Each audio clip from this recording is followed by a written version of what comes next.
What's poppin', people? It's Dante, currently going for a hike here in Fairmount Park, Philadelphia. Welcome to the woods. And so, yeah, unfortunately the pavilion is closed. Can't go to my treehouse symposium here. And yeah, I'm thinking today about why I transitioned from color to black and white photography. I just wanted to turn the GoPro Mini on today. 30 FPS, 1080p, super view, crispy HD quality, and talk to you about my photography, because I like to use video making as a way for me to flesh out ideas candidly, spontaneously, not really thinking, just doing, just trying to share candidly my thoughts here. I've been thinking about this over the past 3 years as I've transitioned to black and white, and I keep coming back to this question time and time again, just for me to better understand why I'm doing this thing. And so hopefully at the end of this video, you'll have a better understanding of why I photograph in black and white, and maybe apply some of these ideas to your own personal photography and your philosophy and how you approach this thing. And so the idea is black and white is bringing me more joy in life. I think that ultimately to change is happiness. And so through transformation and change, I'm finding more joy. I think it's a very simple idea. As we evolve, as you transform, as you grow, and you switch things up, there's a little bit of friction, there's a little bit of strife, but through overcoming strife and giving yourself a creative challenge, you can become a more joyous person generally. Because what happened with my personal journey, photographing for 7 years in color, now for the past 3 years in black and white, is I feel like I've hit a wall with my photography. Personally, I feel like I got a little bit too good at photography, which may sound weird to say out loud, or someone hearing this might think, oh, who is this guy, this narcissist, when I'm just like trying to articulate a thought, which is essentially what I've come to the conclusion of is it's very easy to position your physical body in relationship to a moment, the background, and have the intuition to press the shutter at a decisive moment, right? I think it's really easy to put together a frame. It's very easy to make a composition that is striking and strong. It's very easy to travel to a new place and to find a moment that tells a story and to photograph that moment beautifully, to uplift humanity in a photograph. I actually do think that the whole visual game of photography, it's really easy, right? It's very easy to get good at this thing. And so as I've started to think about that and realize that, I hit a wall, and I essentially needed to break through that wall. And so in order for me to break through the wall, I needed to destroy everything about my philosophy, my photography, and basically everything from the ground up in order for me to create anew. And so to destroy is to create. And so I started by getting my Fujifilm cameras together, going to New York City at B&H, selling the cameras, and picking up 2 Ricoh GRs so that I can give myself this new creative constraint, marking that part of my journey as a sort of transition period, which was in November of 2022. It is now November of 2025, officially 3 years into my transition of photographing black and white. And so when I think of black and white, I think of the essence of the medium of photography. Phos meaning light, graphe meaning writing or drawing. And so when I photograph in black and white, I find that I return to the essence of what the medium is all about. Writing with light, drawing with light. And when I photograph in black and white, I create an instant sketch of light, an instant sketch of life. And so I really appreciate this sort of idea of returning to the roots of the medium. And I find that to be a really beautiful way for me going forward, as a way for me to play more, tinker more, and hopefully innovate more within the medium of photography generally. You know, I've been shooting this way for 3 years now, making pictures with a small compact digital camera. We have the Ricoh GR3 here. I shoot with a high contrast black and white small JPEG file baked into the file, so I give myself the constraint. I am not allowed to switch this from color to black and white or black and white to color. And so I'm giving myself this forced constraint. And not only that, but I'm increasing my contrast, increasing the shadows, the highlights, and the grain and the grit and everything in between to the maximum. So essentially, I've pushed the file as far as it can be. you know, in camera. You know, I'm pushing the blacks, I'm pushing the whites as far as possible.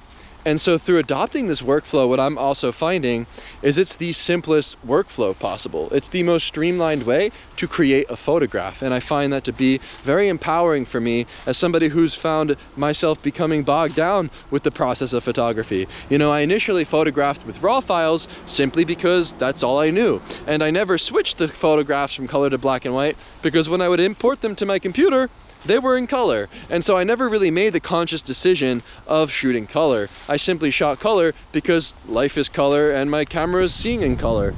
And so I find actually the new workflow, shooting with these small JPEGs, shooting with the processing baked into the file, it allows me to shoot with rapid speed. And I have this idea of photographing with longevity as my goal. I want to photograph until the day that I die. And I found that through photographing with raw files and having these old clunky systems in place, like a camera with a lens that you have to interchange, and you know, the whole thing of putting the Fuji on your neck, and you know, all that kind of stuff really got in the way for me. You know, the import speeds of raw files and Lightroom and backups and hard drives and all this stuff just provokes lots of problems in my life. I've had hard drive failures numerous times. I've had, you know, just headaches sitting in Lightroom processing files. I don't think it's enjoyable, and I don't want to do things that I don't enjoy. And so by photographing in a streamlined, simplified way that is easy and effortless, I thrive and I find joy in my life. And I think that is a really great thing, you know, to enjoy the process itself. And so honestly, I enjoy this new process much more. And because I enjoy this process much more, I don't see myself going back. You know, I really see this transition to black and white as a long-term thing. But I think that through this process of me shooting in black and white provides endless growth and endless possibility for me to change, for me to transform. Not aesthetically between the choice of color and black and white. I'm not interested in the idea that a black and white photograph is moody. A black and white photograph is nostalgic and timeless. A black and white photograph is this or that. Sure, you can say that the black and white photograph might outlive a color file. I believe that the small JPEG file will last longer. That's more interesting to me technically. I think that the 4 megabyte file size makes this workflow much more efficient, and I can upload and download and process things quickly. And I think because of this very simple fact, in a digital age, I think these files will outlive and outlast the color raw file system, and that's my personal philosophy. And so I find that by shooting this way, I have longevity as the goal. I'm not thinking about the photographs aesthetically. As much as I love the aesthetics of black and white, I find the philosophy and the approach to my everyday life with my camera to be what's drawing me in to this workflow. And so as much as it's an aesthetic choice of switching the filter on my camera, I really find that the style and the voice of the author, the style of the photographer, is something much more personal and internal. And so what I'm discovering through this process, and what I can express to you in this video, is that through this transition from color to black and white, going from photographing life as it is, sort of documenting a moment in time, you know, making a picture that's candid, that's spontaneous, that's out there in the world of a real thing that is happening, I put 4 corners around life and say this is a fact. But now that I'm abstracting reality naturally by photographing in black and white, I'm finding it much more easy for me to play on this fine line between abstraction and documentation, which I find to be a beautiful way for me to cultivate my own personal interpretation of the world around me. And so the goal is to photograph the soul. The goal is to allow my internal state reflect in the photographs I make. And I find that this creative constraint, through stripping down to light and shadow, through limiting myself to photographing in a particular way with a particular workflow like this, is allowing me to tap in to flow, to tap in to the process, and essentially forget everything that I think that I know about what makes a good or bad photograph, embracing imperfection openly. And so I find that by photographing in black and white, I'm playing more, I'm tinkering more, and I return to day one each and every day. And to me, this is where I want to be endlessly, returning to the amateur state, returning to the child's mind. And so when I photograph in black and white, I find that I make sketches in my day. You know, I'm just tinkering, I'm playing, and I'm not thinking too much in my rational brain about what it is that I'm trying to make. And I think that by entering this flow state, photographing this way, simply bringing my camera for the ride and living my everyday life and snapshotting my way through the day, I'm allowing my internal state to hopefully display within the photographs I make by not thinking too much and simply shooting from the gut. And so when I would shoot with a rangefinder camera with the Fujifilm X Pro 3, where you hold the camera to your eye and you can see directly through the lens, there is something about this process that I believe is limiting. And so by removing a viewfinder and shooting with an LCD screen, I'm tinkering, I'm playing, and I'm not taking the compositions I make so seriously. I'm kind of just allowing the chips to fall as they may. And so once again, embracing play, allowing imperfection to display itself naturally in the photographs I make through the act of making pictures without a viewfinder.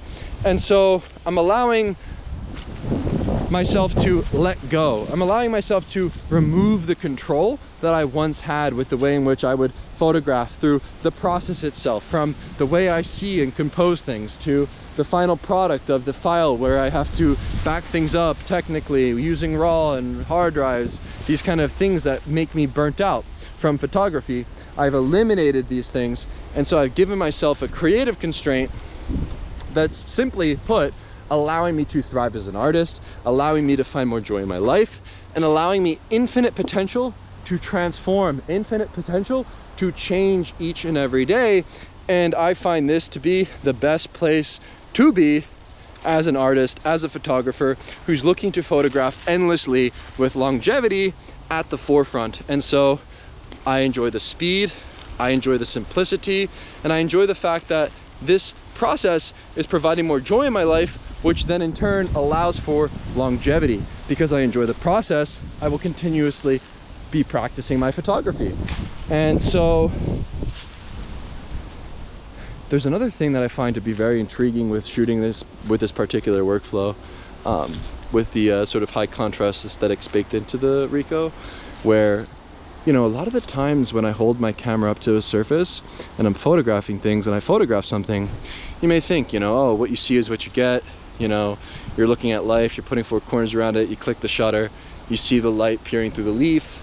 Oh, I can notice these things. But actually what's beautiful about this workflow in photography is what you see isn't what you get.